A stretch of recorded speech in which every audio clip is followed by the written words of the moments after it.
Oh, hey! I didn't hear you come in. Set up lights and a camera, give me a microphone, and then say action. Because it's just me here. Anyway, why don't you take a seat, like and subscribe, and I can crack open a fresh bottle of news. Oh! The news has gone bad. It's gone bad. Let's have a little bit of taste. It's gone bad. It's bad. It's bad news.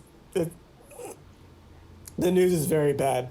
Well, here we are in a pandemic with an unemployment rate of over 10%, and states allowing evictions to begin again, while jobless COVID relief benefits are expiring, with no current hope for renewal as the Senate is in recess until September 8th, apparently playing tetherball with Mitch McConnell's jowls, while Ted Cruz helps Mike Pence grade papers, and Rand Paul plays keep away with Marco Rubio's pogs, and millions of Americans are left in the lurch, of course.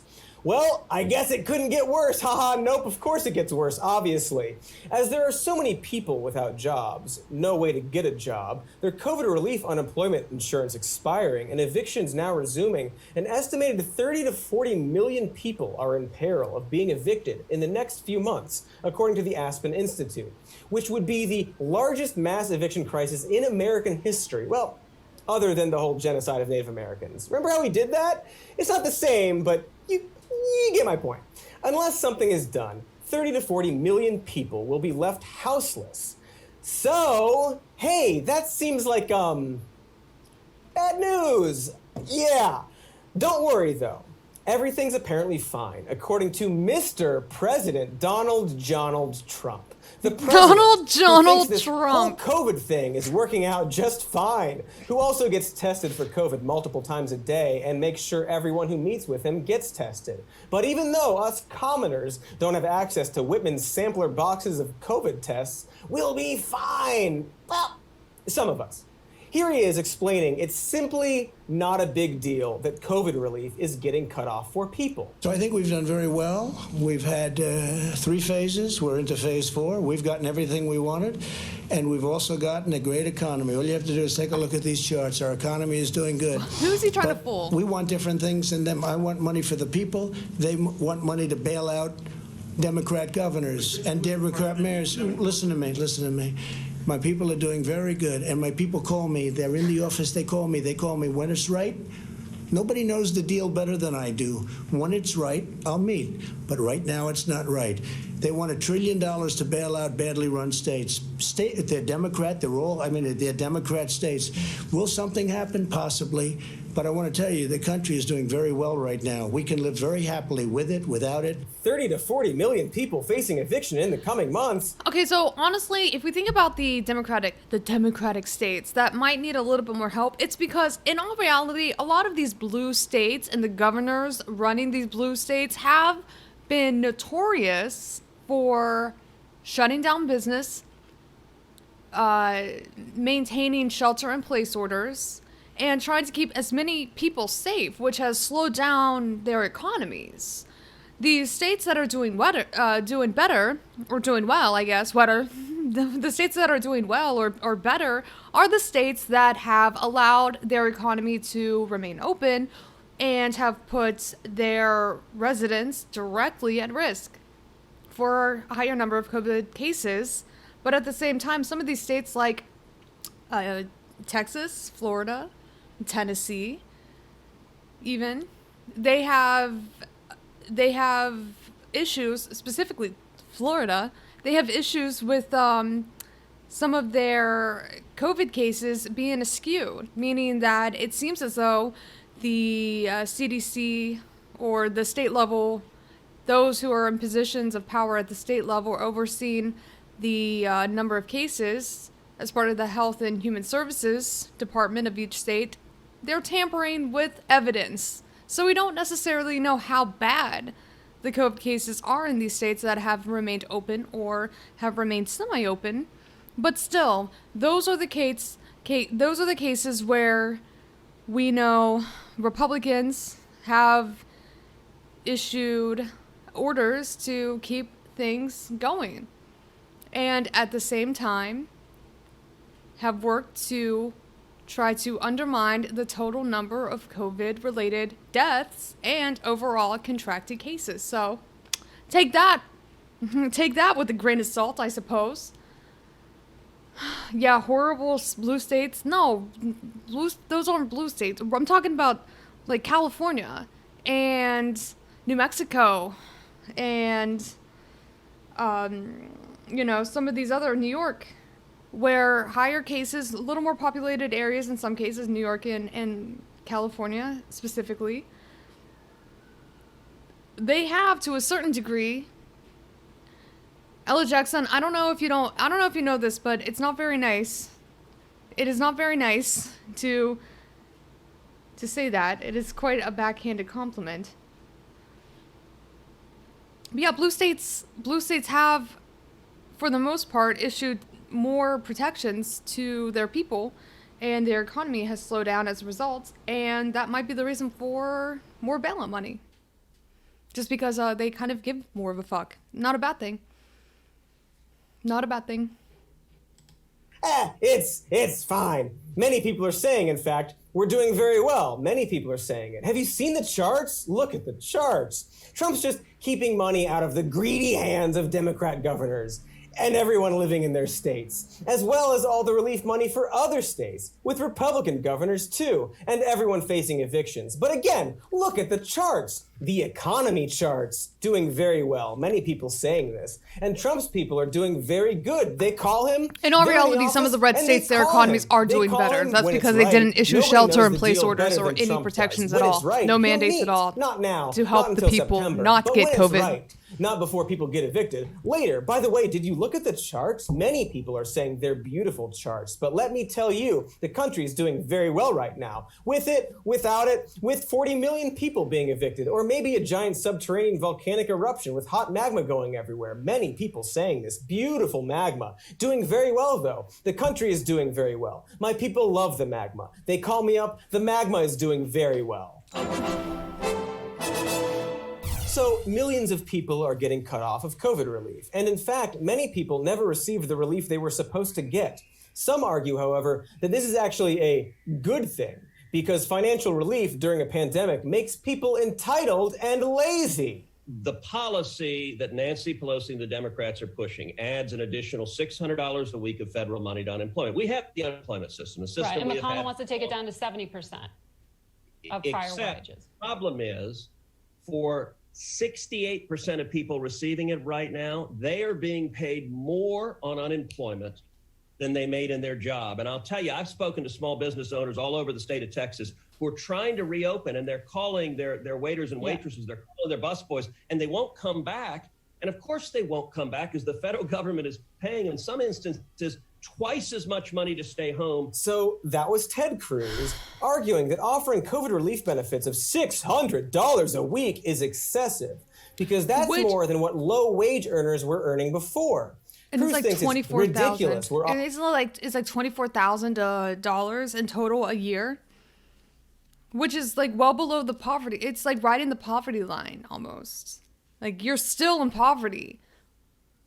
It's not much at all. But the fact that it is more than some people were making before, that tells you everything that you need to know. Offering more financial aid, why can't people just live off whatever their state offers as unemployment?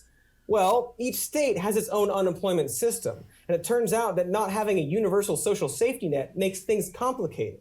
State bureaucracies aren't equipped to have to suddenly respond to mass unemployment, sending out huge amounts of unemployment benefits in the midst of a pandemic. Also, the fraction of wages replaced by unemployment insurance varies by state to state, and they can't quickly change these rates in response to mass unemployment.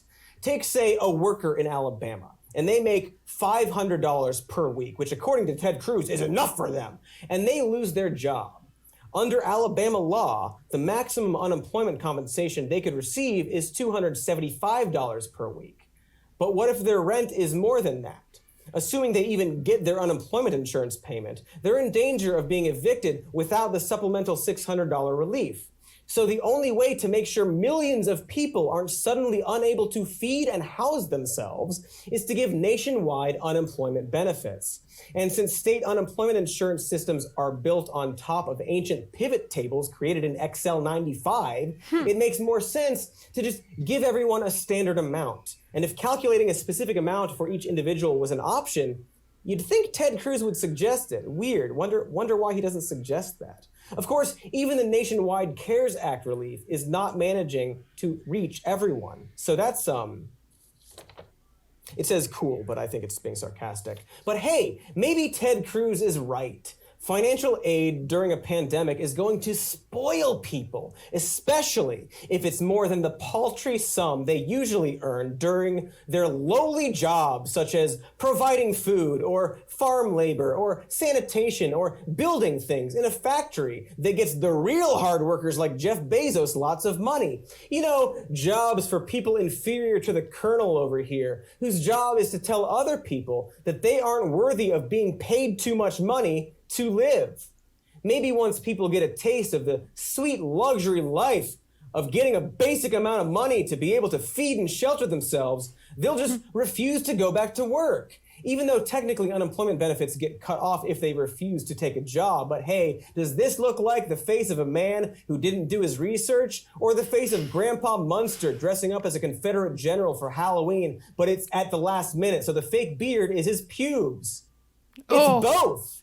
It turns out that unemployment benefits won't affect employment rates because there are simply not enough jobs to be had. Gee, weird to happen in the middle of a deadly pandemic. But yes, research shows that job vacancies declined at a rate 3 times faster than job applications, meaning that labor demand fell faster than labor supply.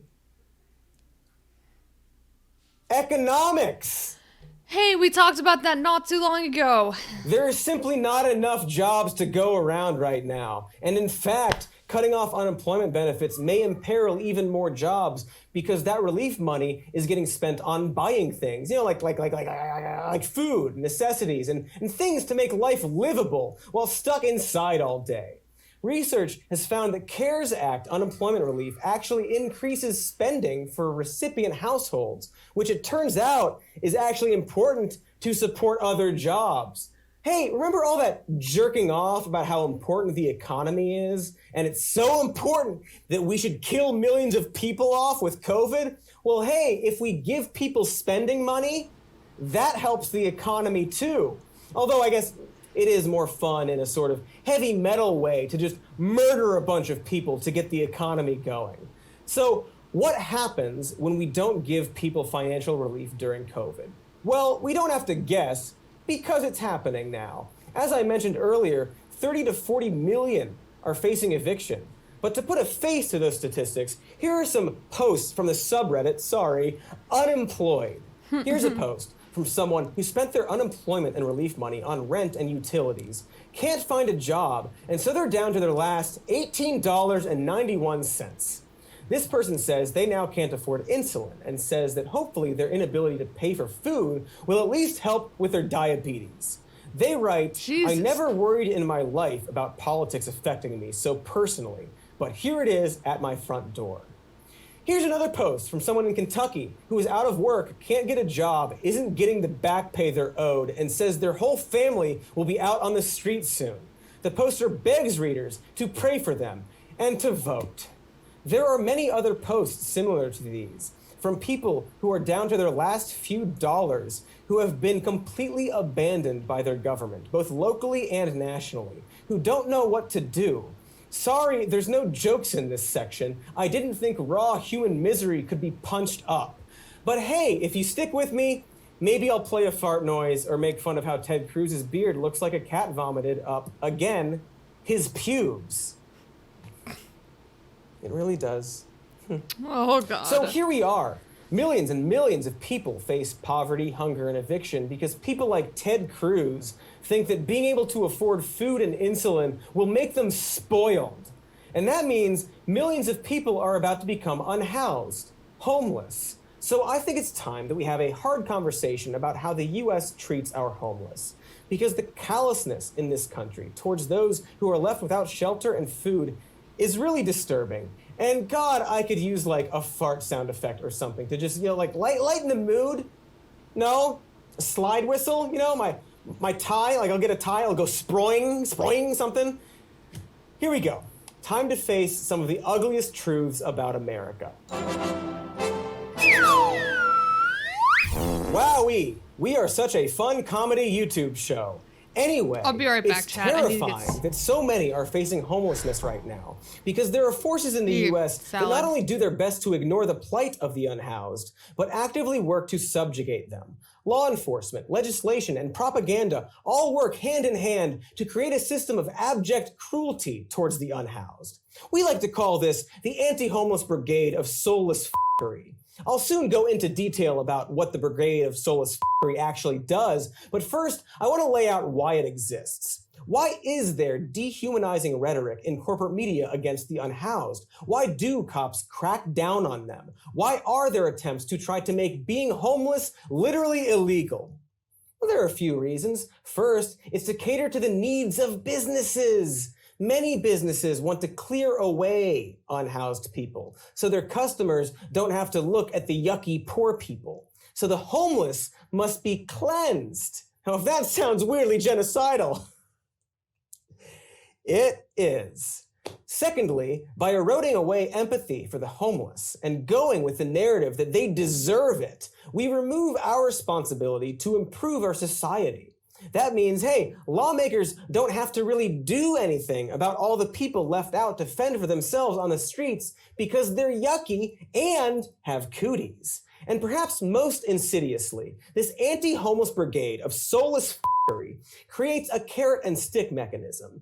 If you wind up homeless, nobody will care about you, and you certainly won't get any help from the rest of us. So you should feel grateful for any miserable job you have that's keeping you off the streets, even at low pay or dangerous conditions. The carrot, you see, is not being left out on the street, and the stick is being left out on the street. So that's the raison d'etre of the anti-homeless brigade of soulless f***ery. God, I hate raisins.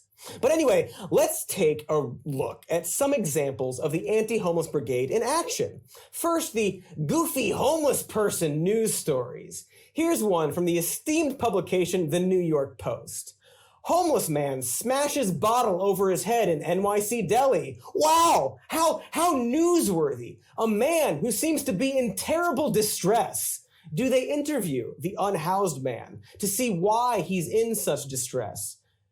No. They just interview the business owner who complains about how much these homeless people are disturbing his business. Homeless man arrested for living in luxury suite of Tampa Bay soccer stadium, gasps another headline.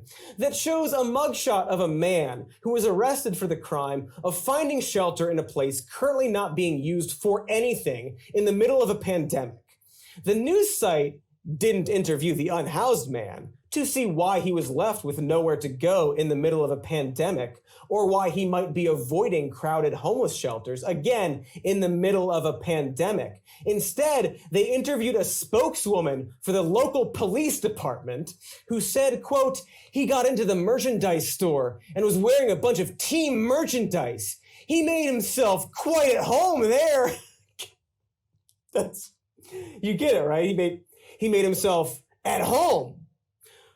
What's funny is he didn't have a home, and he was arrested for desperately trying to find himself a home in an unoccupied space, otherwise not being used. It's called being hilarious, thank you very much. Now, you might think, hey, what's the harm in an unhoused person using an empty room in an empty stadium as a shelter? You may even ask, hey, why aren't we using empty rooms in empty stadiums to help house all the unhoused people right now, to keep them and others safe during the pandemic? Well, clearly, you just don't know how dangerous and evil homeless people are. I mean, just look at all these stories about homeless people committing crimes. See? Dangerous. Although, I guess It's weird that we only ever point out the housing status of someone accused of a crime when they're homeless. We don't see headlines that say, homeowner starts fire, or homeowner arrested for drunk driving. That's weird. It's almost as if this media practice perpetuates the stereotype that homeless people are inherently violent, or that they're homeless because they're violent. But when you look at actual research instead of the extremely trustworthy New York Post, you'll find that not only are homeless people more often the victims of crime, but providing unhoused people with homes actually decreases crime rates. So, whoa! Wait, you're telling me, or I'm telling you, let's be honest, that instead of arresting homeless people for living in stadiums, which can lead to a cycle of homelessness due to the difficulty ex-cons face finding housing, we can give people basic shelter and necessities, and this actually improves society, including crime rates? What? I pretend to ask. What? I shout sarcastically. Quick, somebody call up Ted Cruz's pubes. Wait, no, Ted's got it. So it seems like these fear-mongering headlines only serve to stigmatize homelessness, as if by making them seem like criminals, we can blame them for all of society's problems, and then fix the problem by arresting them or cleansing them away, which just so happens to align with the interests of the wealthy. But maybe I'm just being paranoid. You know, it's not like police and corporate media jump to blaming unhoused people for like natural disasters before an investigation even occurs, right? Wait, why'd I get wah-wah'd? What's the wah-wah for it? Did I say something that is immediately going to be undermined by information showing the exact opposite of what I just said? Right. Wah-wah. It turns out that during the 2018 California wildfires, LA officials tried to blame the Bel Air Hills fire on homeless people, despite the fact that a full investigation hadn't even been completed, and nothing had been conclusively proven. Despite this, officials used that as a reason to clear out homeless encampments in the area. Now, for those who don't live in the dry, flammable tinderbox we call California, multiple wildfires happen every single year from numerous causes, including power lines, sparks from vehicles, weed whackers, basically anything that can cause a spark.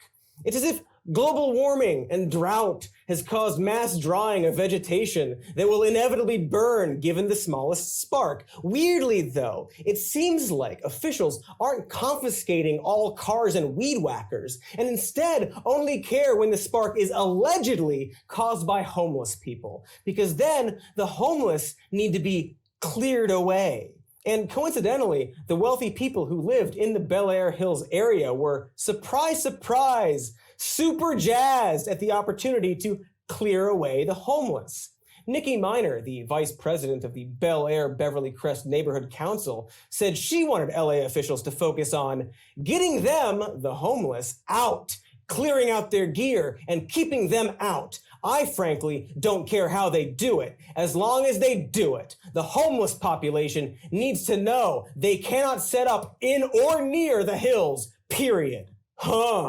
It almost seems like blaming homeless people for natural disasters that are a yearly occurrence all over California is just a pretext to clean them out because they have poor people cooties and they ruin the view from your mansion. I hate it when the suffering of others spoils a good vista. But sometimes the anti-homeless brigade of f***ery doesn't even bother with the pretext. Back in 2019, Boston police ran Operation Clean Sweep, which involved displacing unhoused people, and the police literally stealing their property and throwing it all in trash compactors, including multiple wheelchairs.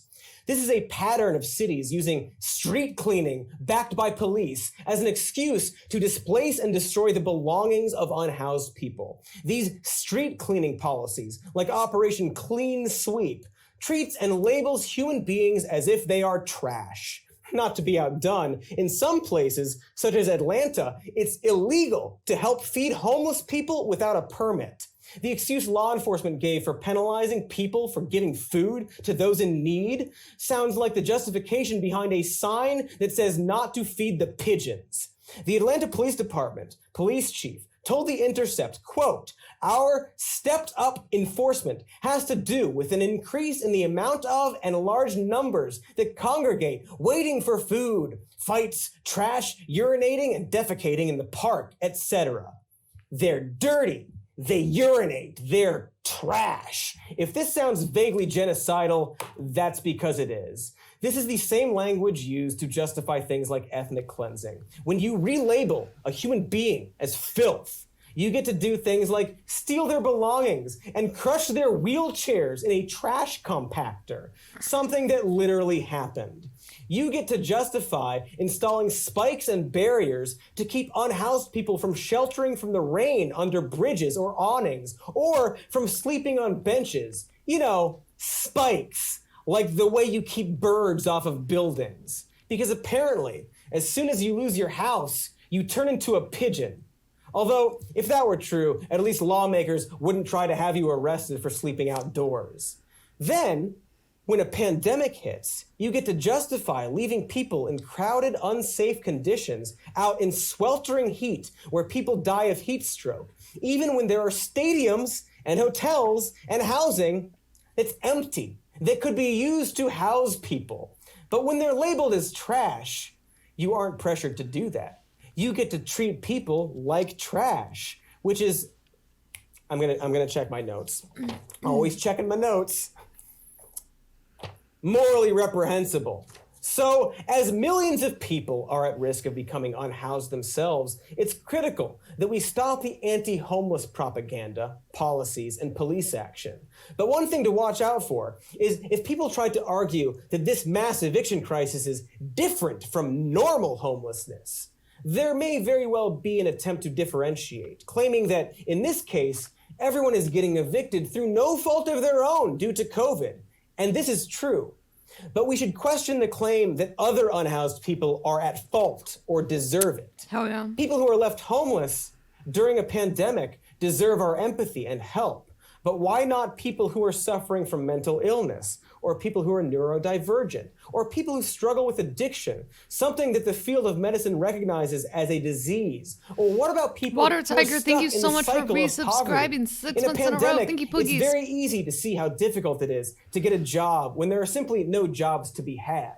But this happens all the time in our country. And even when people can get jobs, sometimes wages are so low they can't afford housing. There are people earning full-time wages who are in shelters, who can't afford skyrocketing rent prices as their wages stagnate. By definition, a global pandemic is an experience we all share simultaneously. So it's easier to empathize with people who are in dire straits because of it. But before the coronavirus pandemic, people have been facing their own personal crises, whether it's an illness that wipes out their bank account, escaping an abusive partner with no resources, trying to get a job when you don't have work experience, and you can't get work experience because you can't get a job. The pandemic isn't a special case. It's just one that happens to simultaneously affect us all. To highlight how ridiculous it is to differentiate between people who deserve eviction and those who don't, here's a video of police eviction right now in Los Angeles. Yeah, I just wanted to know what was going on. We're doing an eviction. You're evicting someone. If there's anybody in there. Is that legal right now? Yes. Is it in the middle of the pandemic? We have about 1,000 writs that we're enforcing, roughly, that were granted prior to the governor's moratorium and have nothing to do with COVID. And we've had our county council review them, and that's what we're doing. So from months ago, you're now evicting people? Yes. Okay, in the middle of a pandemic. If that's what you want to call it. I mean, if that's what you want to call it, Mr. Smart Guy. So now we're calling an epidemic that is affecting countries pan-globally a pandemic? Nerd!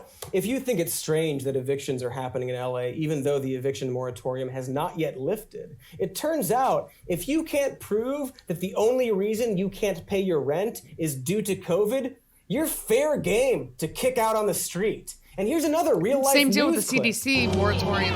What is this place? Sanctuary district. 21st century history is not one of my strong points. Too depressing. It's been a hobby of mine. They made some ugly mistakes. But they also paved the way for a lot of things we now take for granted. I assume this is one of those mistakes. A bad one. By the early 2020s, there was a place like this in every major city in the United States. Why are these people in here? Are they criminals? You know, people with criminal records weren't allowed in the sanctuary districts. Then what do they do to deserve this? Nothing. Just people. Without jobs or places to live. So they get put in here? Welcome to the 21st century, Doctor. No, sorry, that's just Star Trek accurately predicting mass homelessness in the context of, hey, wouldn't this be completely unthinkable if we just punished people who couldn't get jobs and couldn't pay rent? What do you think, noted Star Trek fan Ted Cruz, who thinks Captain Kirk is a Republican? Do you have something to say to the people being evicted? We are paying a whole lot of people a lot more money to stay home and not work than they made on their jobs. And that is terrible. I hate Ted Cruz so much. Great. I hate Ted Cruz so much. His face. It's a great time. I'm sorry, I just don't know if many faces are as are as punchable. I don't know any other face that's more punchable, in fact, than Ted Cruz's. Yeah, it's just.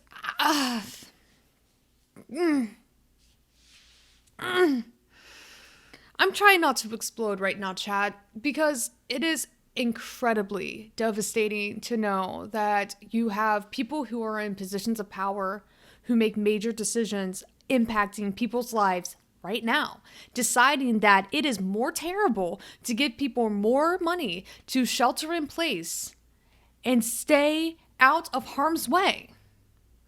That they have already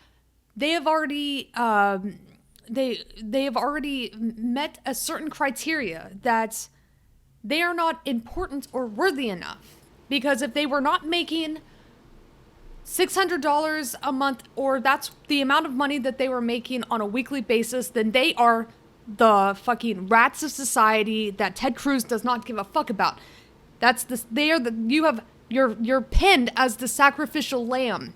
If you are making more money now on unemployment than you were before, Ted Cruz is saying you're the person who should be taking one for the fucking team, going out and keeping our economy running. We don't care about you. You're nothing. You're the scum of our society. You don't matter to me. And it's terrible that we have to pay you to keep you alive. Why don't you just go completely fucking mask off, Ted Cruz, and say what you really fucking mean? I mean, honestly, I just cannot. McConnell's face is more punchable to me.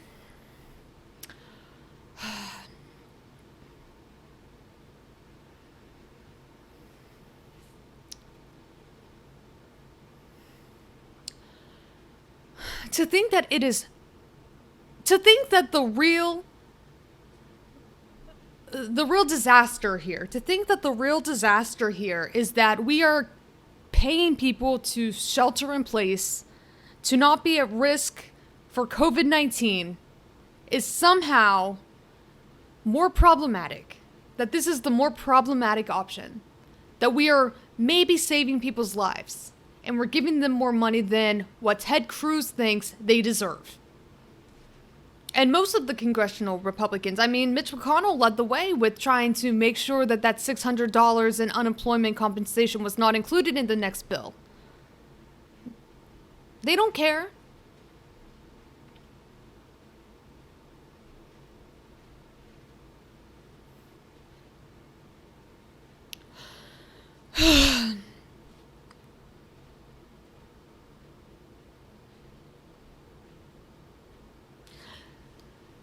But thank you, Cody. Thank you for pointing out another very important thing here. It's that there is likely to be more sympathy for those who would become homeless during COVID-19 than those who are already experiencing homelessness, because we think in our mind that they have done something along the way to deserve to be homeless. Somebody who right now might be experiencing homelessness because of COVID-19 related economic downturn, well, maybe they were productive members of society. The externality kind of threw a wrench in the system. They lost their job as a result, and maybe they don't deserve to be homeless as much as the person who is experiencing chronic homelessness. We do make that distinction all the time. And now we are seeing an uprising, so to speak, of people who are now starting to be bothered by the idea, the notion that so many people could be at risk for homelessness right now because of the looming eviction crisis that was hanging over our head before the CDC issued that moratorium on eviction.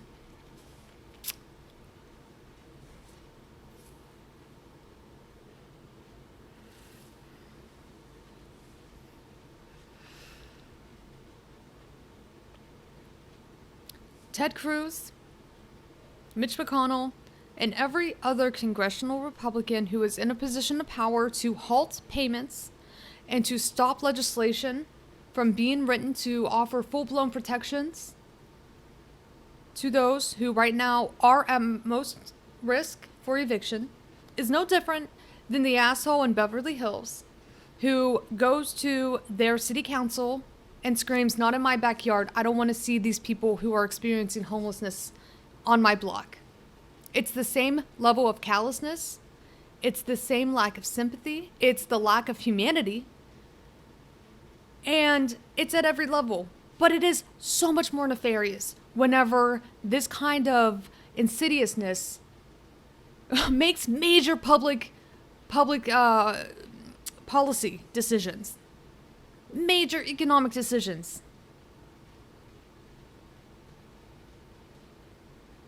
That is what's so devastating. Can we play some kind of like a fun sound effect, like a fart noise, a slide whistle, a Tim Allen grunt? We are paying a lot of people a lot more money to stay home and not work than they do their jobs. Oh my God! Wait a minute. Satire. Just out of curiosity, do you think there's a possibility that Cody does like meander around Twitch? These don't feel like cozy vibes to me. The only cozy vibes that you're gonna get, it's just cozy vibes is what I like to call whenever I can only do the bare minimum with my hair and makeup and wear sweatpants. That's obviously, the cat's out of the bag. That's what I mean whenever I say cozy vibes. Tire that keeps people coming back to the old Cody show. How do you know? Desolate mirror. Oh God. Oh God. Oh God, it's so bad.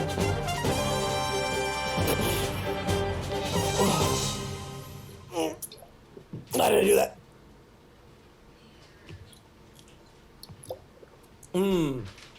A prop.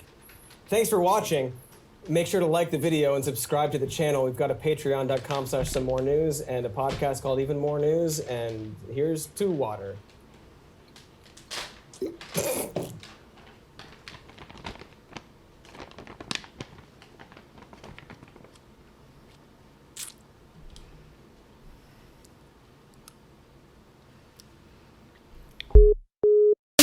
My boy's got his own ringtone. It's the only one I know, it's the only one I know. My boy's got his own ringtone.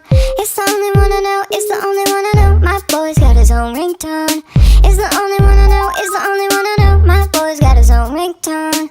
It's the only one I know, it's the only one I